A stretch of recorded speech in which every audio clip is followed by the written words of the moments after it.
St. Jean's Players. I've come up here with my iPad to remind everybody to take out their cell phones and please turn them off. I love when people start reaching in the pockets and rummaging in the purse. It means they're listening. Just remember that if you do anything on a screen during the show, it's very distracting to the people around you. I've also been asked by some members of the cast just to mention our brothers and sisters in Paris and the terrible events that happened yesterday, and to remember that many of those people were just like you, going out for an evening's entertainment on a fall evening. So please keep them in your thoughts and your prayers. So on that somber note, I'm going to hand you over to the cast of Brigadoon. Have a great day. Thank you.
Because you seem to be very satisfied. I am, aren't you?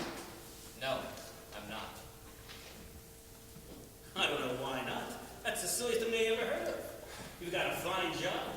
Yeah, you're engaged to a fine girl. You lost in a fine forest. What else could you want? I don't know. But something seems wrong, especially with Jane and me, and that just makes everything seem wrong. I mean, look at the way that I postponed getting married. I just can't get myself to that altar. What could be wrong? She's young, attractive, fits right into your niche in life, and besides that, she loves you. And just the proper amount, too. And what's the proper amount? Enough to make you happy, but not enough to embarrass your friends. It seems ideal, doesn't it? But why don't I seem ideal? I must be lacking somewhere. Don't start talking yourself into inferiority. You don't deserve it. What do you mean? Well, most of my friends who have inferiority complexes are absolutely right. You're not as good as everyone else. But someone like you is someone who's... Wait a minute. Do you hear that?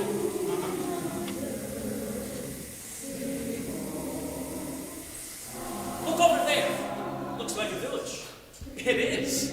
I thought you said there were no villages on the map. I did. Look, just around the village there, it's covered with this peculiar fog. But there's no mist in the valley. Just around the village. Hey, let's go down there. It can't be that far. Come on. Wait till Rand McNally hears about this.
Everywhere, don't you care?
may even get to like the weaving business. I'll never like the weaving business, father, you know it well. Try, lad. Tell Angus McGuffey we need some eggs.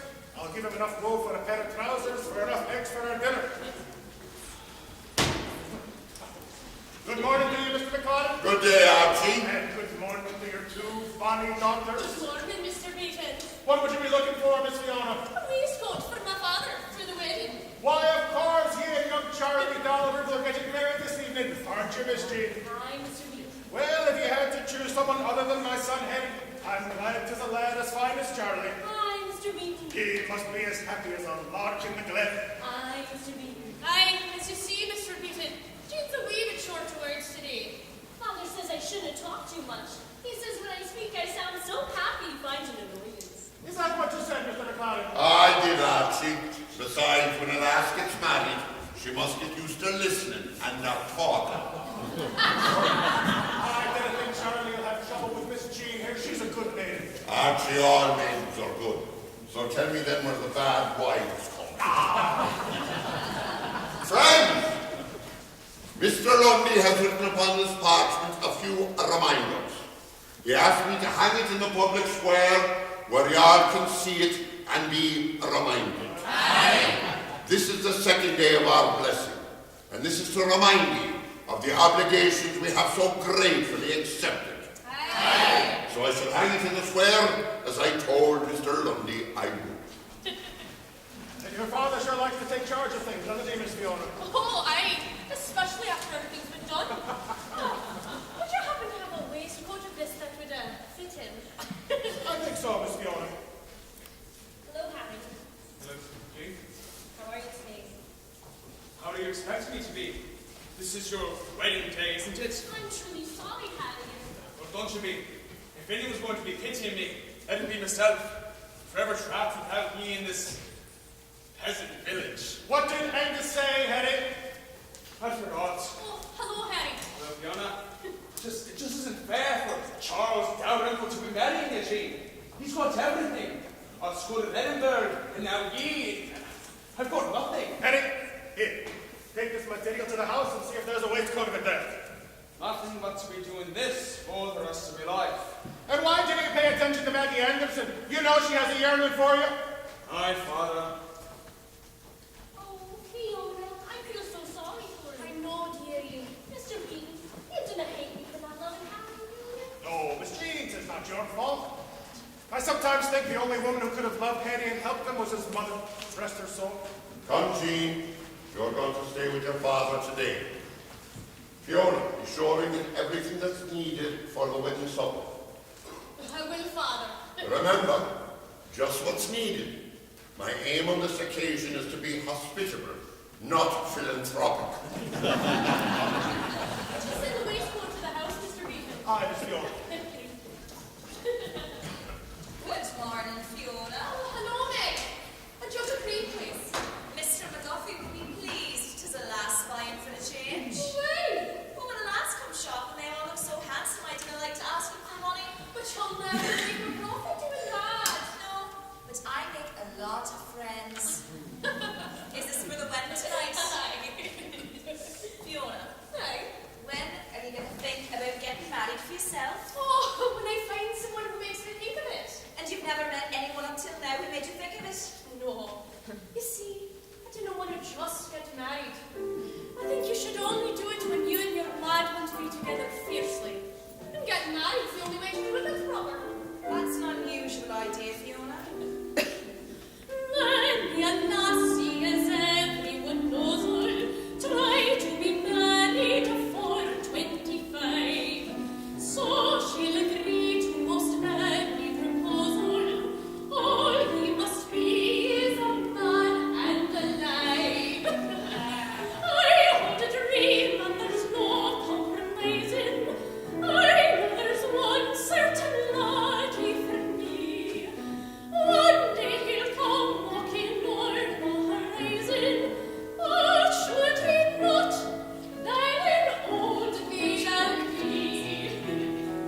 Brigadoon? Brigadoon? Aye. That's funny, there's no Brigadoon on the map. Why shouldn't I be surprised? You mean you know it's not on the map? Aye. That's a bit snobbish of you, don't you think? Why isn't Brigadoon on the map? For good and sound reasons. What are you all dressed up for? Is this the day you take pictures for postcards? We're not dressed up. You mean you always go around with all those clothes on? No. All right, somebody, come on. What's going on here? What is this? We're having a fair. Oh, is that milk you're selling there? Aye. Can I buy some? I'm thirsty. We've been walking all night. Well, I'll have to see your money first. What? Oh.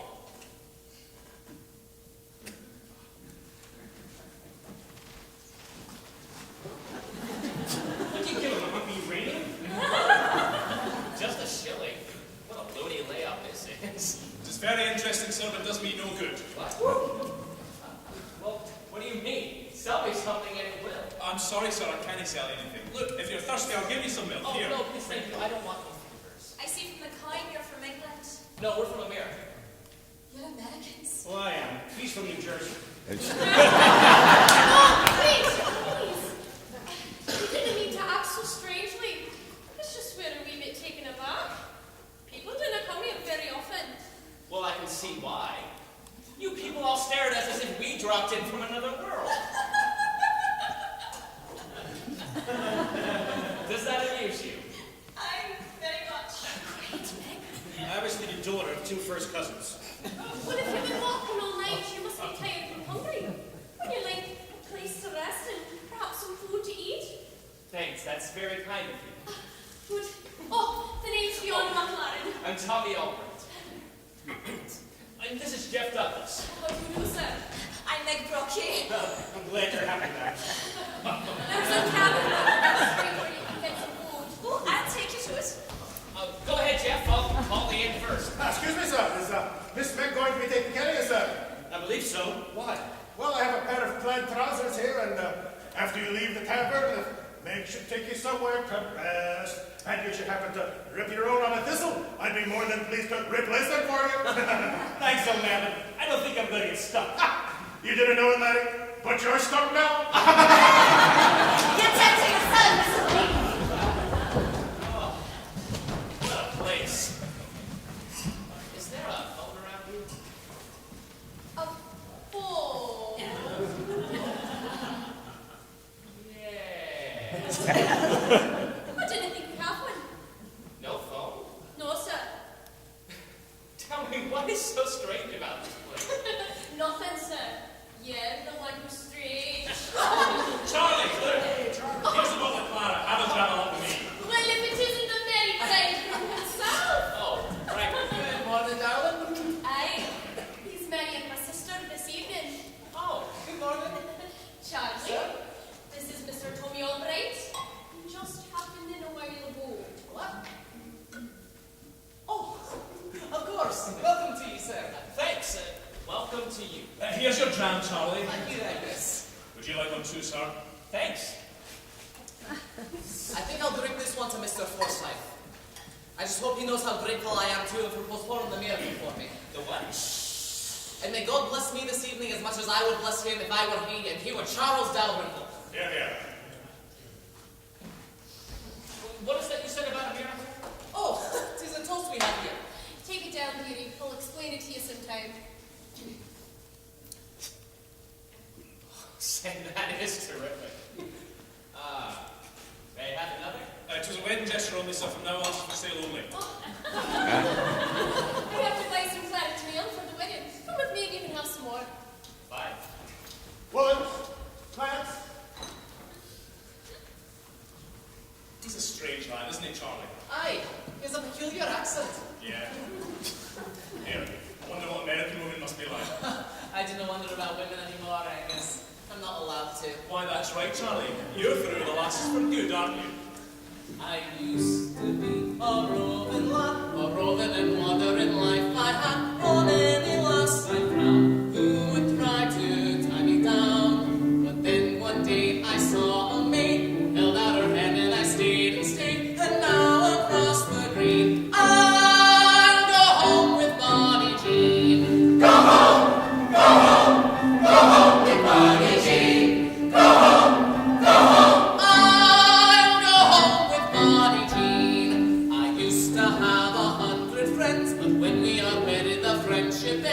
never come to call.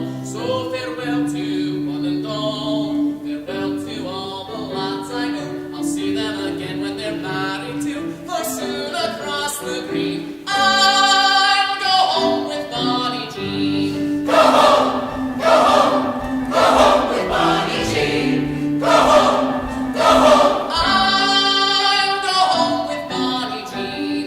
In Edinburgh I used to know a lass with a there and her name was Jo. And every night at 10 I would meet her in the glen. But now I won't see her again, especially not in the glen at 10.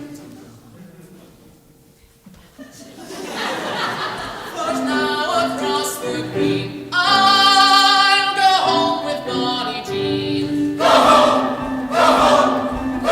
with Bonnie Jean. Go home.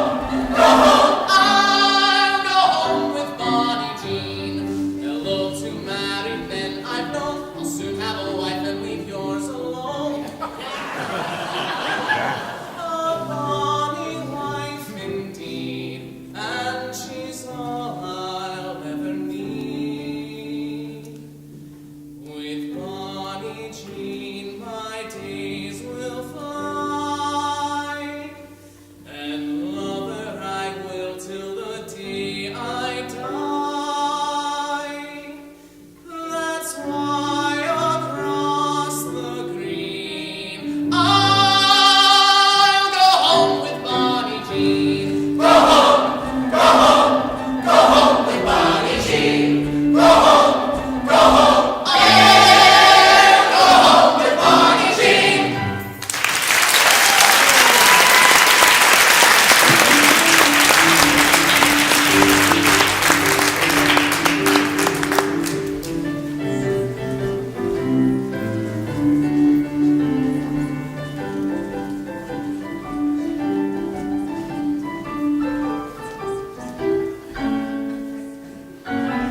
Well, I can assure you we are far from insane.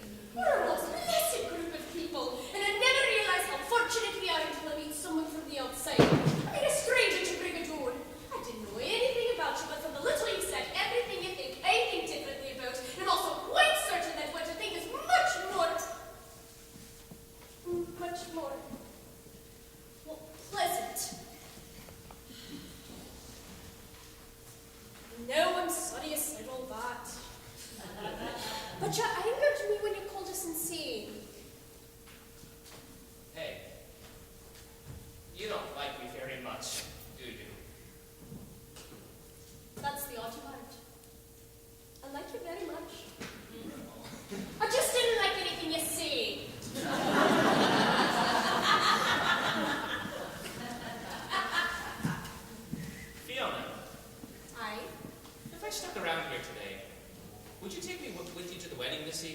why do you suddenly want to go? Oh, I cannot say. Alright, then I'll take you. And I'll be highly pleased you'll be there. Oh, you will? Why? Because of what I just told you. I like you very much. That's right, you did say that, didn't you? Well, let's go find you a place to light up and rest. So what are you going to do? Gather some heather for the wedding. Oh, where do you do that? On the hill where the heather is. Okay. Well, may I come with you? Oh no, I'll do it much faster alone. I won't bother you. Really. Maybe I'm the one that's slightly nutty. But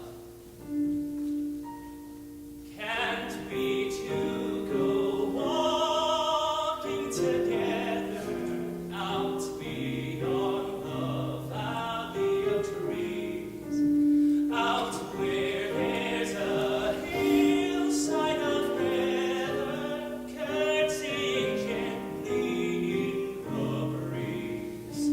That's what I'd like to do, see the heather but with you.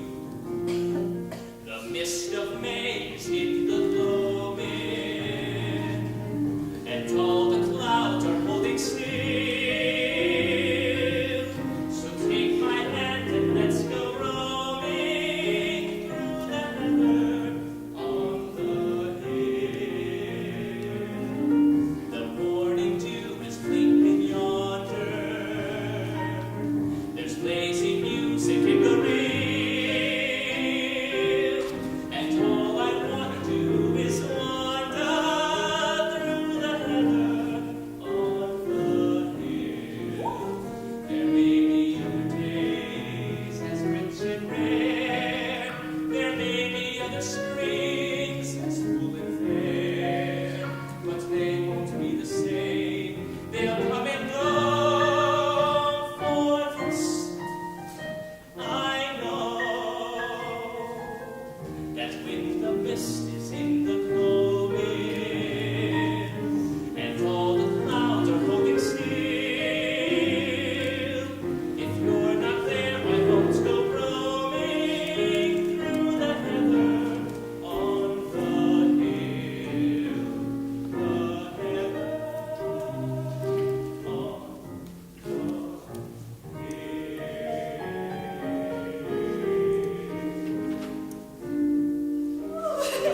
You see, you can't say nice things when you want to. Yes. It kind of sounded like I was making love to you. Oh, now there's a difference between making love and being sentimental because you're tired. Oh, is that what I was being? Sentimental because I'm tired. I believe so.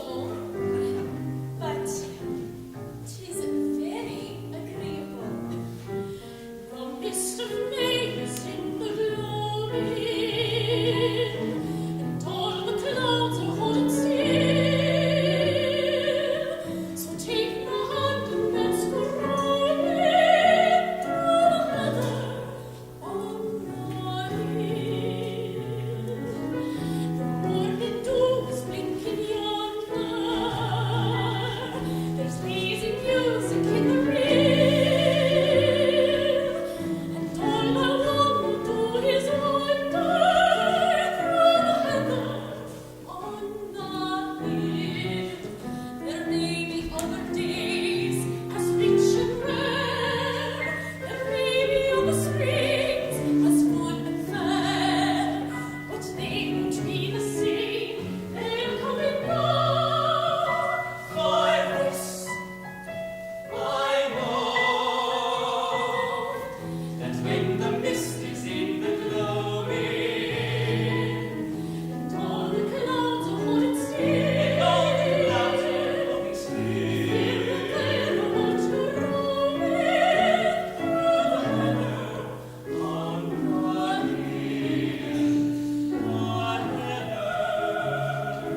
nice view of the glen.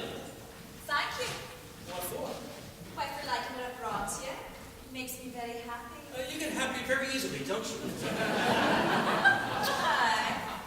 I haven't been in an open shed like this since I was a boy, which at this point feels a good 2,000 years ago. You mean you're tired? Yes, I'm tired. That's why you brought me here, isn't it? So I can take a nap? I shouldn't have think a long walk would fatigue a young lad like you. A young lad. Aye, you're very young. That is either deliberate lie or wishful thinking. I am ancient and disintegrating rapidly. Aye. I haven't done. Is that comfortable for you? No, it feels like a rock garden. What's under here? Well, my father used to sleep on it. That was a second mistake. Me and my mother met in this shed. You see, my mother was a gypsy. And one day she was walking past the shed and she saw my father asleep on the cot. She liked his looks and she was a wee bit tired anyhow. So she took off her shoes and sat in the rocking chair and waited for him to wake up. And it wasn't long after that I was born. That's the sweetest bedtime story I've ever heard. You sure you're comfortable? Yes, thank you very much. You've been more than kind. Now, you want to round out your generosity? Buzz off. You're brown, handsome lad. You should see me when I rested. I'm almost robust. I just hate to leave you. Oh, you better. When I sleep, I make all kinds of awful noises. Wait, who told you? Do you have a wife? No, but I was engaged once. What happened to the last you were engaged to? She fell in love with a Russian. Russia? Yes. Russia's in Europe, isn't it? Yes, more and more. Oh. It's not far from here. You just cross the channel and turn left. Aye. You're a winning lad. Right, winning lad. Now look here, Lassie. I don't know what you're after, but I don't want to. I want to go to sleep. But didn't you see? I'm highly attracted to you. Oh, thank you very much. We'll discuss the whole problem when I wake up. And believe me, you have a problem.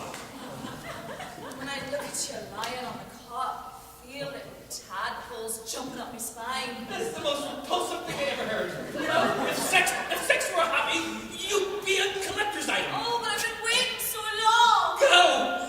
You better all alike. I should certainly hope so. Get me one from the last, then 'tis farewell. Get what I want. I can't even get you to go away. That's what I'm referring to. I thought that you were interested in me, and that's why you let me take you here.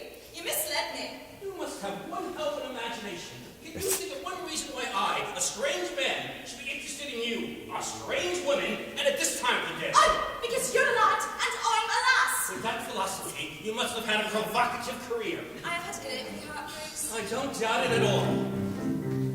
At 16 years I was blue and sad, till father said I should find a lad. So out I went to become a wife and find the real love of my life. His name, it was Chris, and the last was McGill. I met him one night picking flowers on the hill.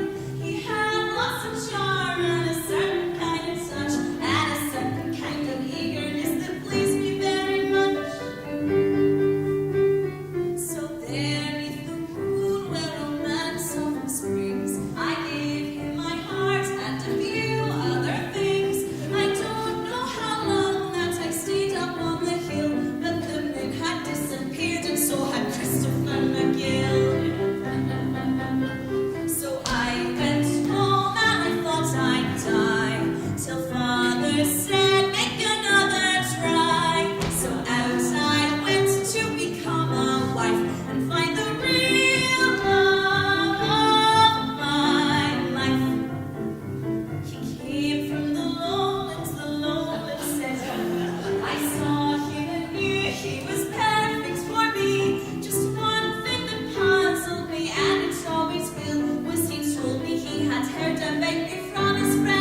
Jeannie's moving up the town. Tonight away she goes. What's with all the clothes, all the these and those? Why do you suppose Jeannie never froze? Hankies for her nose, ribbons for her bows, cotton for her hose, slippers for her toes. Back home, her clothes. Tonight away she goes. Jeannie's packing up, Jeannie's moving out. Jeannie's packing up, Jeannie's moving out. Back home, her clothes. Tonight away she Jeannie's packing up, Jeannie's moving out. Jeannie's packing up, Jeannie's moving out. The town goes. Tonight away she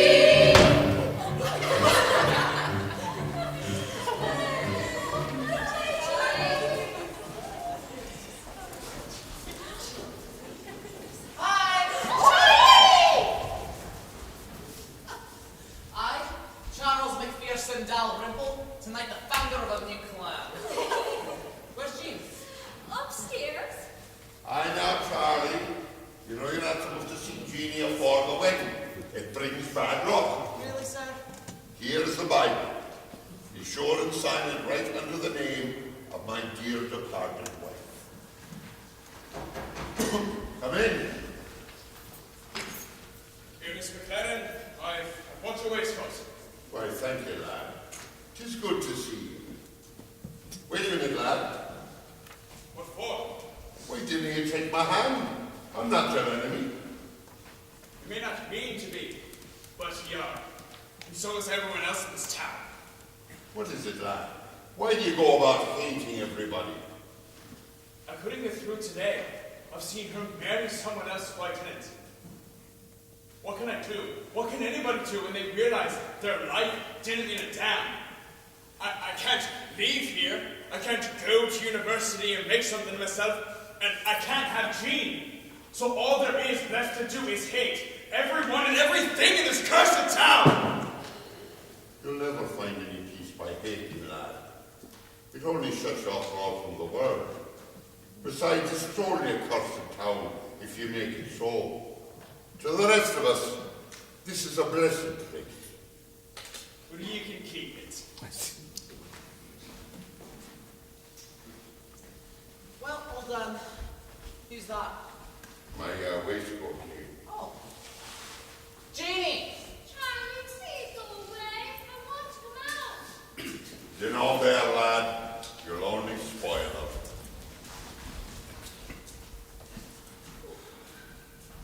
I can hardly wait for the wedding. Jean! Charlie, please go away. Jean! Because they've told me I can't be faulty till wedding music starts playing. To ease my longing, there's nothing wrong in me standing on here and saying.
Fiona.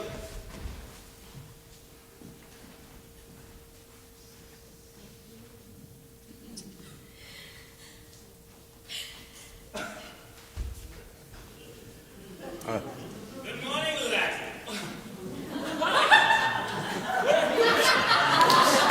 That's very nice. Should have seen the apartment I got. Completely built in last week. What the hell happened to you? Thistles.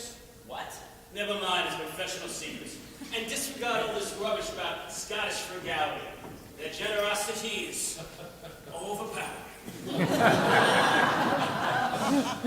Well, how do you feel? Surprisingly well. How about you? I have never felt better in my life. You too? Made me the sun, gave me the power, for I could swim Loch Lowe and then be home in half an hour. Made me the air, gave me the drive, for I'm all aglow and alive. What a day this has been, what a rare mood I'm in. Why, it's almost like being in love. There's a smile on my face for the whole human race. Why, it's almost like being in love. All the music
enough of the wedding.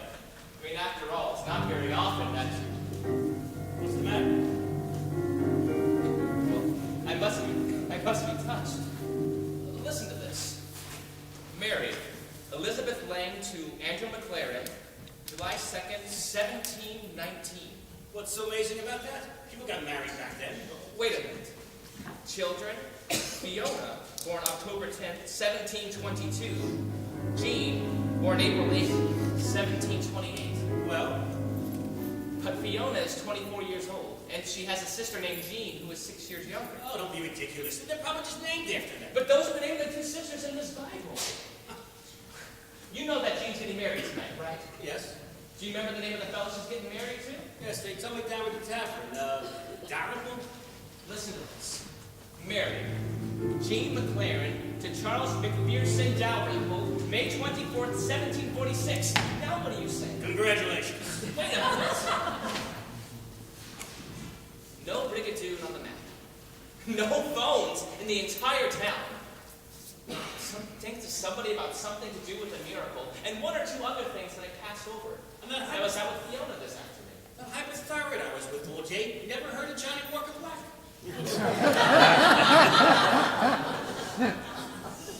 Doesn't make any sense. I'm beginning to feel like a damn fool. What are you getting so worked up about? If these people wanted to get 200 years of Bing Bang, let them. But I just had the most wonderful day of my life. And now this? It doesn't make sense to me. It does to me. It just means that batty people relax. She's not batty. She can't be. Fiona, there has to be some sort of logical explanation. Even logical enough for you. Fiona! I don't need an explanation. I don't care. Come here. Tell me, what is it? Is this your name in the Bible? And what? Oh. It seems someone's messed up your book. Well, is there an explanation or isn't there? Aye, there is. But I cannot tell you. Well, is there someone who can? You'll have to speak with the Dominie. The who? Our schoolmaster, Mr. Lundy. All right, well, where does he live? Down the road in a tree. He doesn't live in a tree, Mr. Douglas. Mr. Lundy is a great man. All right, Tommy, I'll take you to him. But I hadn't wanted to, because I was hoping we could have this day together. What has that got to do with it? It's going to be so hard for you to believe what you'll hear. You'll think there's something wrong with us and you'll leave. I know it. Maybe I will. And maybe I won't. Come on, Jeff. Is this informal? Or should I get my three-quarter back? Come on!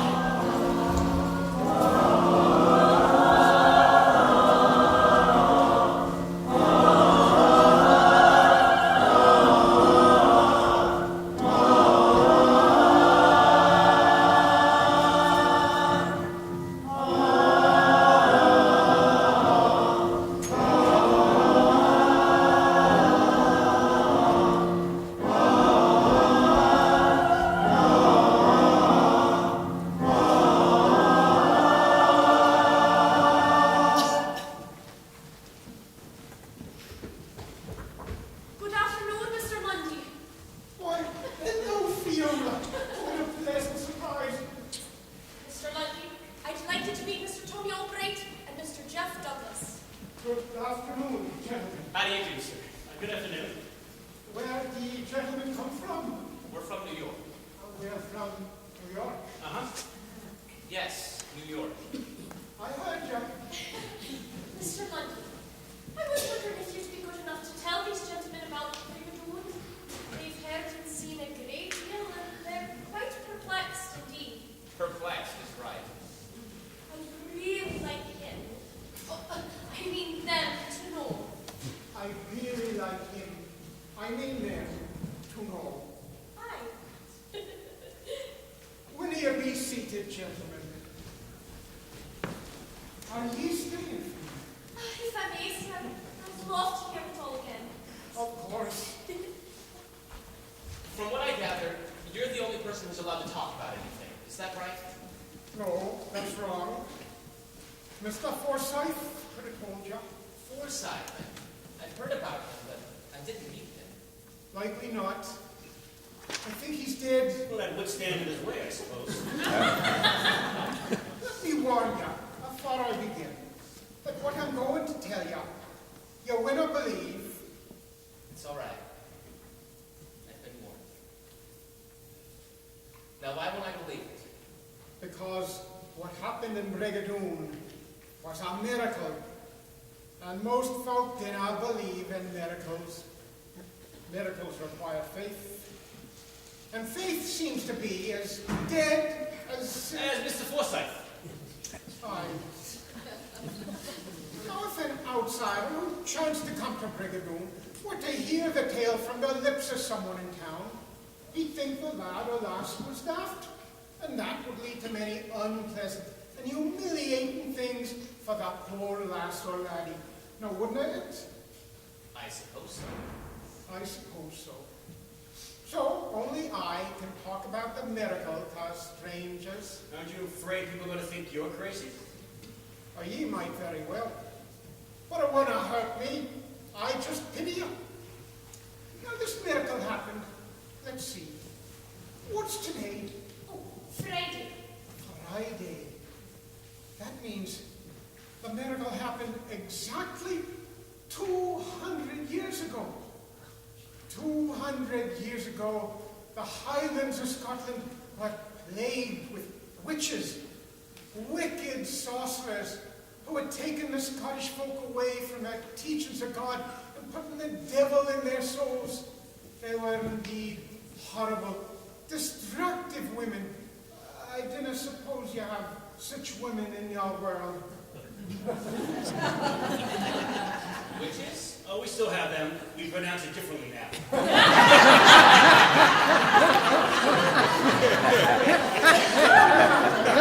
Not real sorcerers. For ye and I know there is no such thing. But their influence was very real indeed.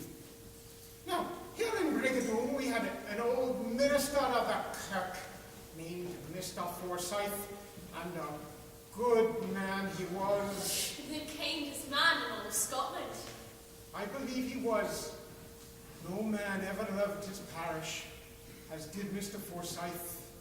But he was growing old, and it grieved him to think that one day soon he would leave all those so dear to him.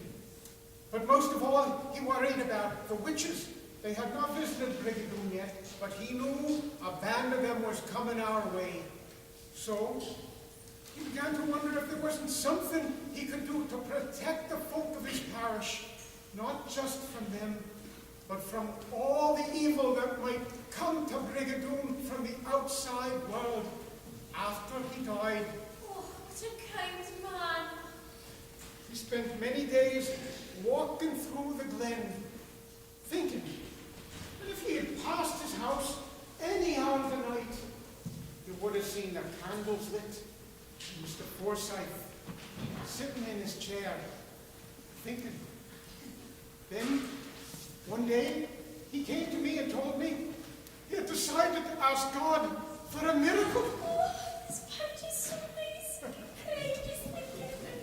He consulted with me about it because he knew I have a highly logical mind, and he figured as long as he was going to ask for a miracle, it might as well be a well-organized miracle.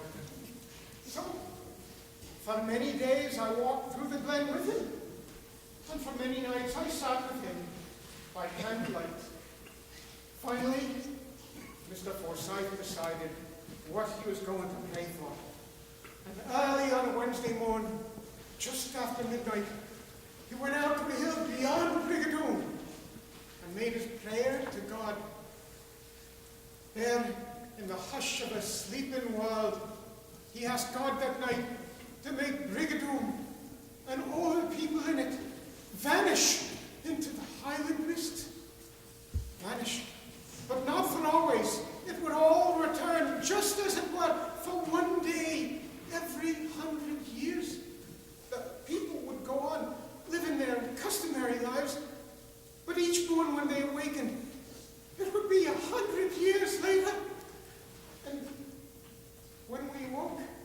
The next day, it was 100 years later. My God. You see, in this way, Mr. Forsyth figured there would be no change in the lives of people. They just wouldn't be in any century long enough to be touched by it. So every night when you go to sleep and wake up the next morning, it's 100 years later? Aye. So every day is 100 years? Aye. And what happened to Mr. Forsyth? We never saw him again. You see, he realized that to ask for such a miracle, some sacrifice would have to be made, and he wanted to be the one to make it. Now, what would be the greatest sacrifice he could offer? It was to be separated for his time from the ones he loved. So that's why he went out to a hill beyond Brigadoon, where the miracle granted he would never see Brigadoon again. And all of this happened 200 years ago? Aye, lad. Which you see is only 2 days ago to us. He had intended to ask for a miracle on Tuesday, but Charles Dalrymple was in school in Edinburgh and not expected back till Tuesday late. Mr. Forsyth, not wanting anything to go wrong with the wedding, postponed praying till Charlie got back. Wasn't that sweet of him? Let me ask you something. Say that somebody gets tired of all this and decides that they want to leave. What then? He cannot leave. You mean I've got to stay here now? No, lad. But according to Mr. Forsyth's contract with God, if anyone of Brigadoon leaves, the enchantment is broken for all. And that night, when the people go to sleep, Brigadoon will disappear forever.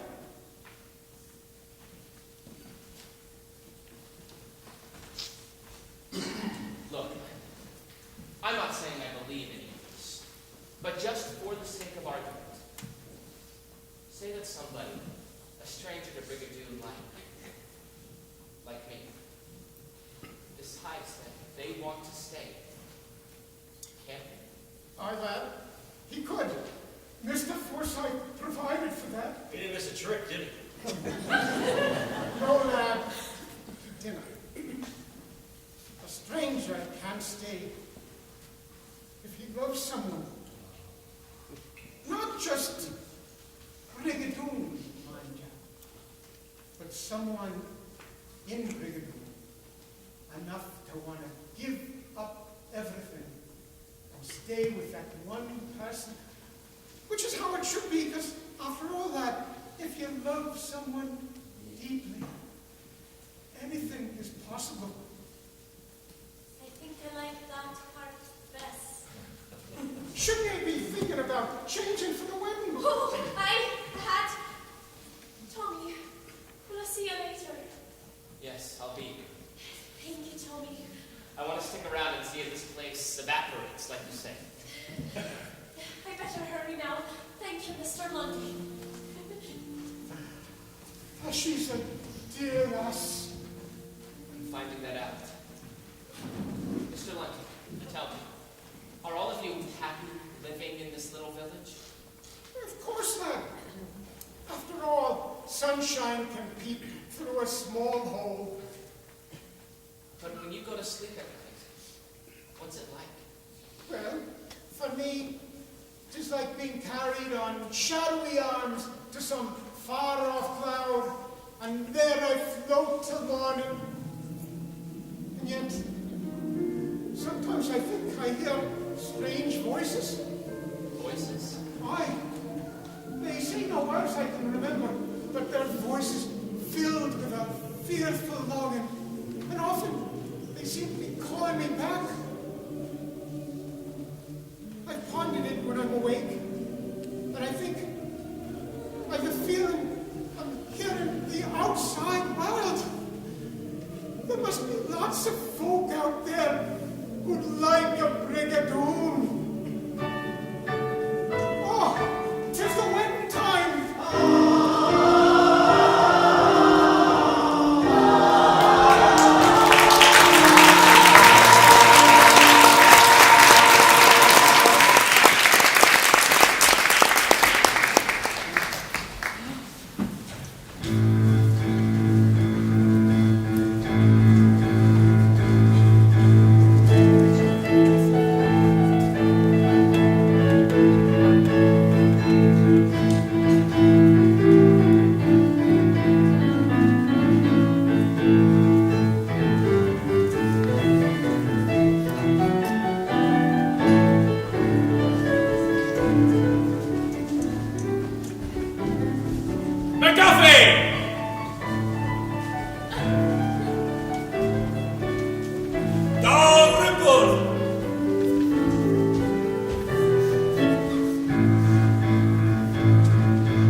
McLaren!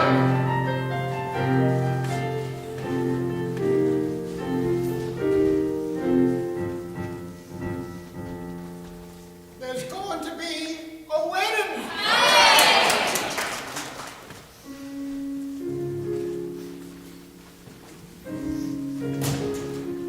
We have no minister in Brigadoon now. In most villages, that would be a calamitous thing. But we know 'tis a blessing. Where there is no minister present, it is perfectly proper, according to the laws of Scotland, for two people to be wed by sincere mutual consent. There need be nothing in writing. All that is necessary is the promise of love, so long as ye both are on earth. Go ahead, lad. I will love you until I die, and I will make all effort to be a good husband to you. And so much will I try to be a fine and loving wife. Well, kiss her, lad. Mr. Forsyth, I know, would have liked to be here, but so long as ye both are good and true to one another, you cannot help but live in the grace of God, and Mr. Forsyth could have asked no more than that. Are we married now, Mr. Lundy? Are we married now, Mr. Lundy? I love you!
stop it, stop it.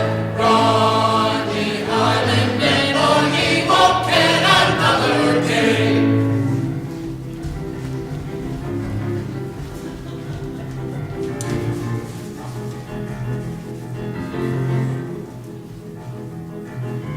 Beaten sure came this way, and we can be true for a Highland laddie, ye their head for the bray. Keep your eye over ye when you find him, laddie. I'll go down to the creek, and by God, if I see him, I'll throw him in it. Ye their head for the peak, find him, lads, or tomorrow will never, never come.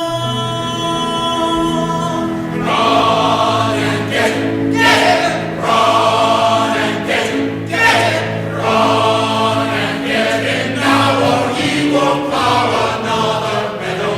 Go and stop it, go and stop it, run, ye Highland men, or he won't get another day.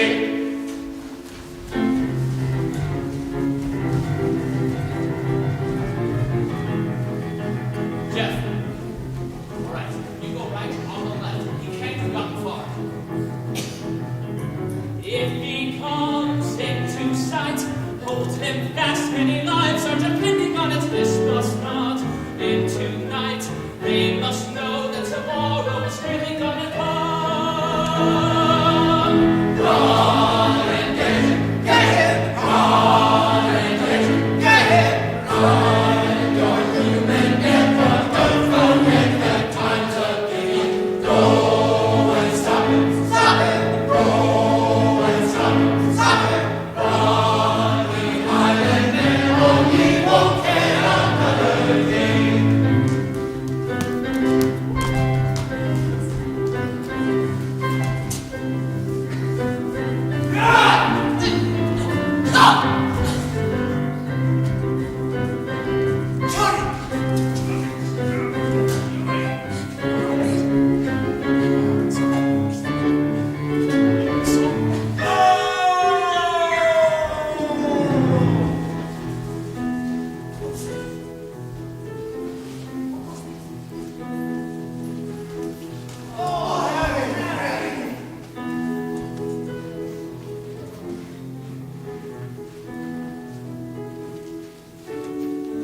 Let's say a prayer. I'm afraid Harry Beaton is dead.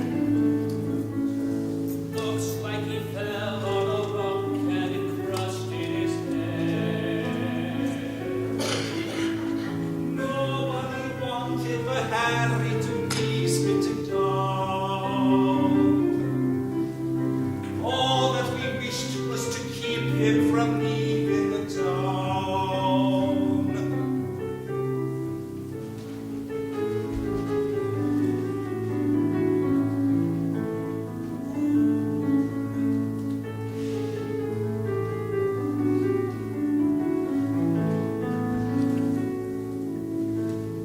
Look ye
may have just scratched a bit. The time for grieving is past. We must get on with the wedding supper. He didn't get away, Mr. McLaren. No, Archie. Then where's my son? I want to see him! I thank God you stopped him from his terrible intention, but I want to see him! He's all right now. He's in good hands. Besides, it's best to be left alone for a bit. Come and join us for some supper. I'm too ashamed for it, Mr. McLaren. I cannot join you. But Archie, come everybody, back to the glen for some food and ale. The alarm is over. Angus, have you seen Tommy? I'm Fiona. He was just... Oh, no, he didn't come out with us. Come, Fiona. Fiona. Tommy! I thought you might have gone. No, I didn't go. I couldn't. Are you all right? Of course I'm all right. I would have died if anything happened to you. I love you so. You... But how can you know so soon? I didn't know. It's just when a loss falls out of love, in or out of love, she knows right away. I wish my emotions could be that clear to me. Why? Because I have the sensation that I'm hearing my own secret being told. You mean you think you're in love with me? Think. What good would thinking do? If I thought about it, it wouldn't make any more sense than the miracle. But what I feel is something else. What do you feel, Tommy? This is hard to say, but as I wandered through the lane, I felt for just a fleeting moment that I suddenly was free of being lonely. Then I closed my eyes and saw the very reason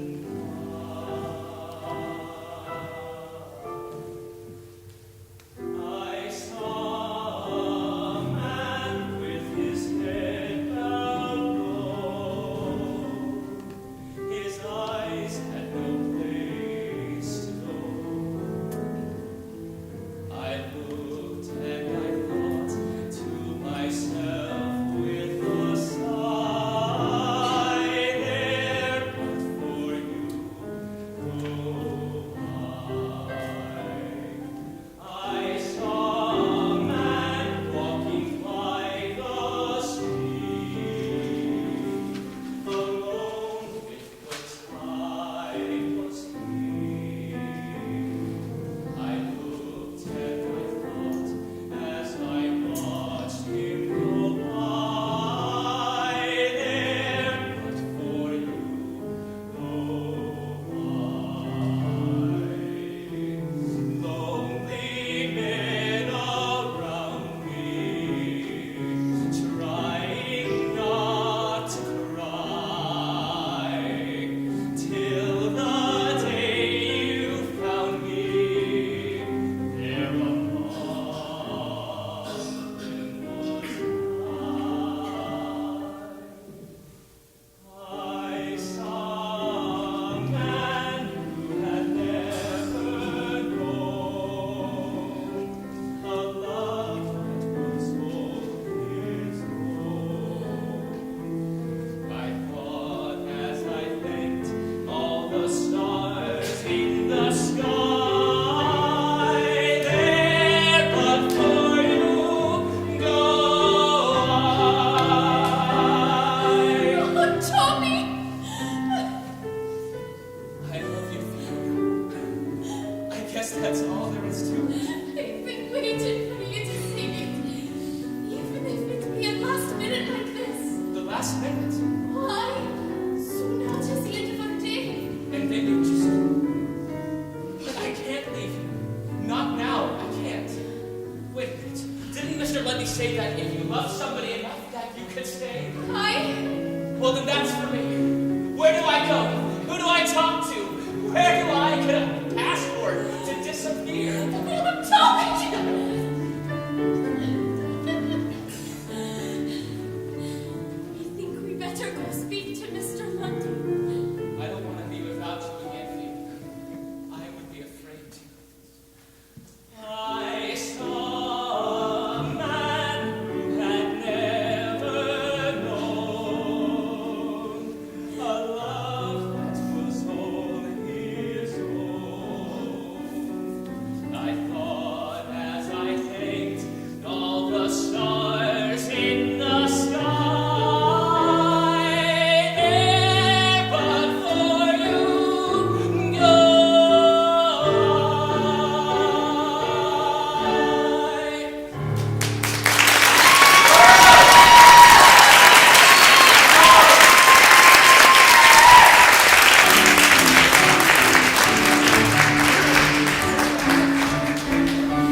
straight to me mother's wedding.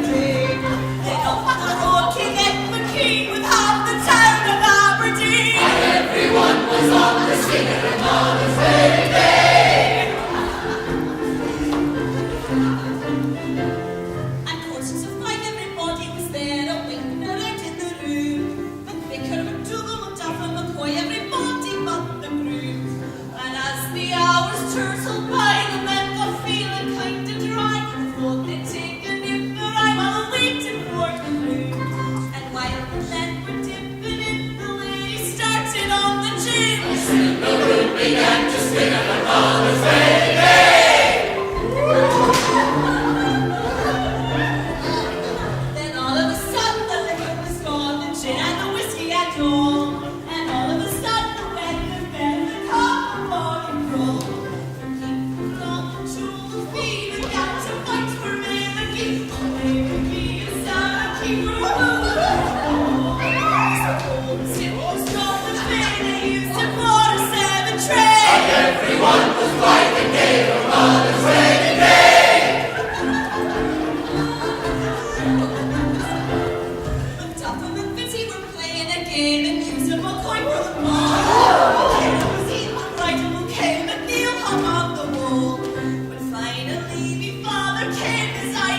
I've never been more serious about anything in my life. I tell you, Jeff. In just one day, I feel more a part of her and all of this than Jane, or anyone, or anything back home. My dear boy, that's because this is one day. But if you stay here, it's for always. I know. And you know how long always is around here? It's one hell of a long time. I know. This can't be a trial marriage because you can't change your mind after 600 or 700 years. I won't ever want to. You're absolutely positive?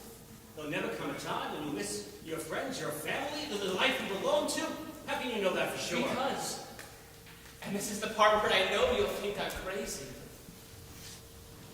because I believe in her. And what's more, I believe in this place. No, you do not. You only think you do. This Highland voodoo town makes no more sense to you than it does to me. So how can you believe in it if you don't understand it? After you leave here, after a few weeks, a few days, you'll forget all about it. You won't feel a thing because that's the way a dream is. What do you mean, a dream? That's what this is. A dream. Even now, you're not really moved by it. I only think you are. And how do you know? Because I do. You see that funeral here a few moments ago? Yes, why? I'm responsible for it. What? Harry Beaton. I killed him. You did what? I killed him. Accidentally, of course, but nevertheless, I killed him. When we were out in the forest, he surprised me from behind a bush. And without even thinking what I was doing, I stuck out my foot and down he went. Then he hit his head on a rock with a very loud thud. Oh my God. Jeff, I'm so sorry. For what? Well, you must feel half dead inside. On the contrary, I don't feel a thing. You mean you really don't feel anything? Nothing except my killing moment. But why don't you? Because this is a dream. A good one for you and a bad one Just for me. give me a minute. You see, I've confused you, haven't I? But if you really Yes, felt you have. the way you say you do, I couldn't do that, could I? I'll wait for you outside the town. Tell me, what did you mean by that? Fiona tells me you want to stay there. Tell me, what is it? It's no good, Fiona. I'm leaving. And it isn't because I don't love you. I think I do. I guess I just don't trust my own feelings. You mean you don't think you can accept everything? That's about it, I guess. You better hurry, Fiona. There's not much time left. Do not feel ashamed of yourself, Tommy. It is the hardest thing in the world to give everything, even though it is usually the only way to get everything. Do you understand at all?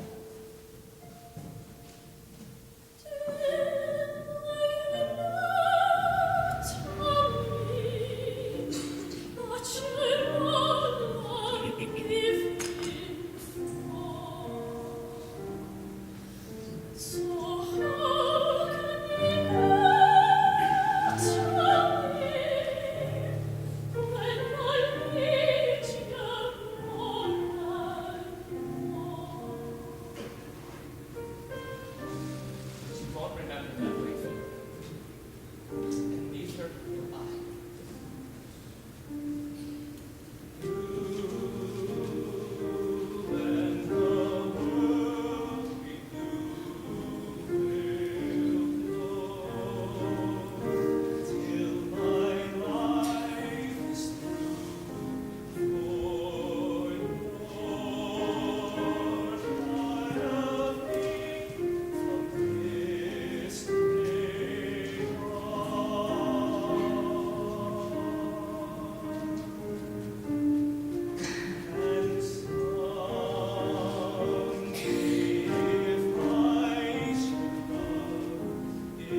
tea? The usual. Bourbon? Why do they say the usual? Have I been drinking it long? Continuously since you came back from Scotland 4 months ago. Just decided I don't like it. It's not near as good as the whiskey Mother used to make. Let me have some gin. What are you having? A little bourbon. Yes, sir. What time is it, Frank? I think my watch stopped. 6:10. Oh, I better be going home. Pour me another one, Frank. I like to drink porter. It's just about time for Miss Ashton to call. Who? Jane Ashton, Mr. Albright's fiancée. Don't tell me you don't remember. All right. I won't. What about it? Well, just about this time every day, she either calls or comes over or both looking for Mr. Albright. She does, right? Yes, and from what I gather, she can't find him. Thanks for the wedding. I'll drink up and head home. Don't you like Miss Ashton, sir? Oh, very much. But not when she's stalking Mr. Albright. I'll tell you, Frank, scratch the surface of any woman, and she'll enjoy it. But where is Mr. Albright? I don't know. He quit his job about a month ago, picked up his parcels, and vanished like Brigadoon. Like who? The name of my brother who ran away. Hi. Hello, Mr. Albright. Nice to see you. Sorry. How you doing, Jim? Where you been all month? Hello, Frank. I've been up at the farm in New Hampshire. A farm? Did you get all that dirty dirt? What are you doing there? Enjoying myself. Ryan soda, please, Frank. If you enjoyed that much, when you get married, you can buy one of your own. I don't know if I want to get married, Jeff. Why? Because, my dear old Tech, I'm in love with somebody else. I cannot do it. And what's more, because I can't be with her, I can't be with anyone else. That's the reason that I went away.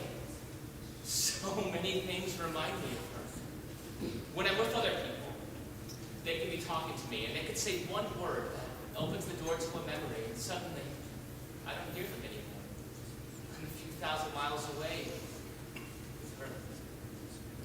And then slowly I drift back to the conversation. They ask me a question, and I realize I don't know what the hell they're talking about. This must be fascinating company. Teacher would have it. Tommy! Jane! What a wonderful surprise. Hello, Jane. When did you get back? Hello, Jeff. A little while ago. How are you, Jane? I've been worried half to death about you. Fine, Jeff. How are you? Let me look at you. I'm a little cold, but other than that. I must say, you do look wonderful. So do you. Well, I hate to eat or run, but I think I'll go off to my room and have a treat. See you later. Hello. Goodbye. Put on my tab, Frank. Your bill, sir, is awfully high. So am I. Tommy, why didn't you write me? Nothing to say. Yes. Drink? Yes. Old-fashioned, please.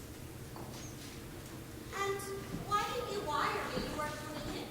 After all, darling, I didn't think the minute you get to town you'd call me, or come to me, or in fact, why Come to me, bend to me, kiss me good day.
everybody that we know. You've certainly been antisocial since you returned from Scotland.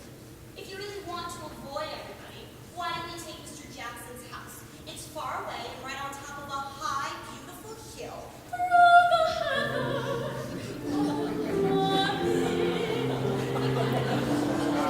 When the mist is in the gloaming, and all the clouds are holding still,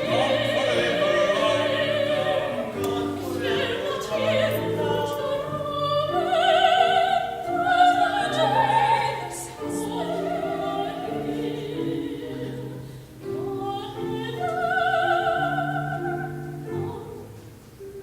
No, Jane, no. No what? There's going to be no wedding next month. I can't go through with it. Do you mean you're postponing it again? No, I'm not postponing it. I'm calling it off for good. Calling it off? I can't go through with it. Ever. You have a nerve. After all this time, I've waited for you and tried to be patient and put up with your idiotic whims and temper. I'm sorry. It's not your fault. You have been wonderfully kind to me. But something strange happened to me a few months ago that I can't explain, and now I just don't fit here anymore. I think you're going clean out of your mind. But I refuse to stand here and argue with you in this bar. Let's go home and we can have some discussion. Go home, go home, go home. I'll go home with Bonnie Jean. Go home, go home, go home with Bonnie Jean. Go home, go home. And if you think anyone else is going to put up with your nonsense, you're raving mad. So think that over, Mr. Albright, when you're all alone. I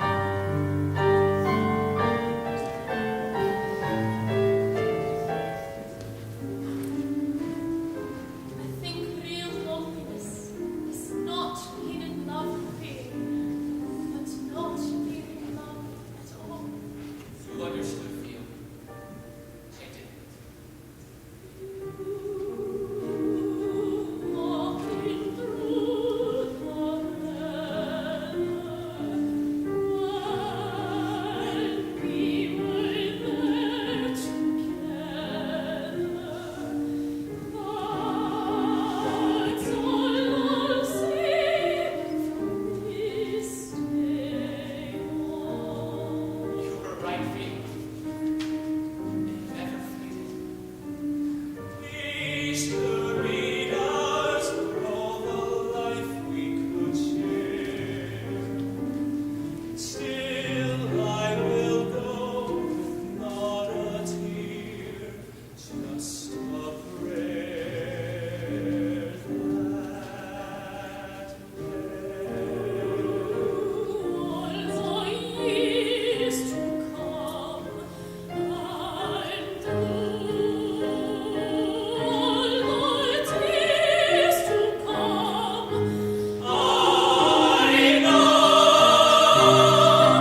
I'll be yours from this day on. Room 432, please. Jeff, are you sober? Look, I want to go back to Scotland. I said I want to go back to Scotland. Never mind what for. Do you want to go with me? Well, we get plane reservations right away. I need to see where it was, Jeff. I know that it is there. I don't care if it doesn't make sense. I want to know. Do you hear me? I want to know. Down on the Conrad Square.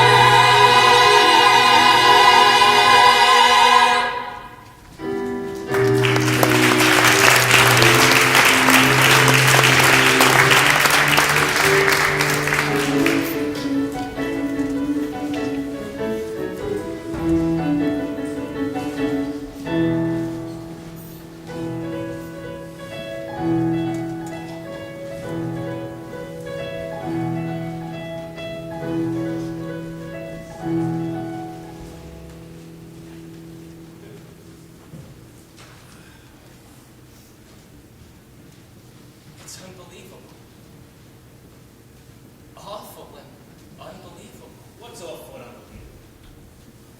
To think that somewhere out there between the mist and the stars is somebody that I could want so terribly. She's not dead, she's just asleep. And yet I'll never see her again. You had to come all the way over here to say that? You didn't tell me that on the phone in New York for a nickel? No. I'll tell you why. This place had become so real to me that I had to come back to see that it really wasn't there. Didn't work that way for me. It's so much like a dream now. I have to work hard to believe it happened at all. That's the big difference between us. Tell me about it. I've come to find that what you believe in can become more real to you than anything that you can explain away or understand. God, why do people have to lose things just to find out what they mean? Take one last look and let's start walking. I got lost around here once.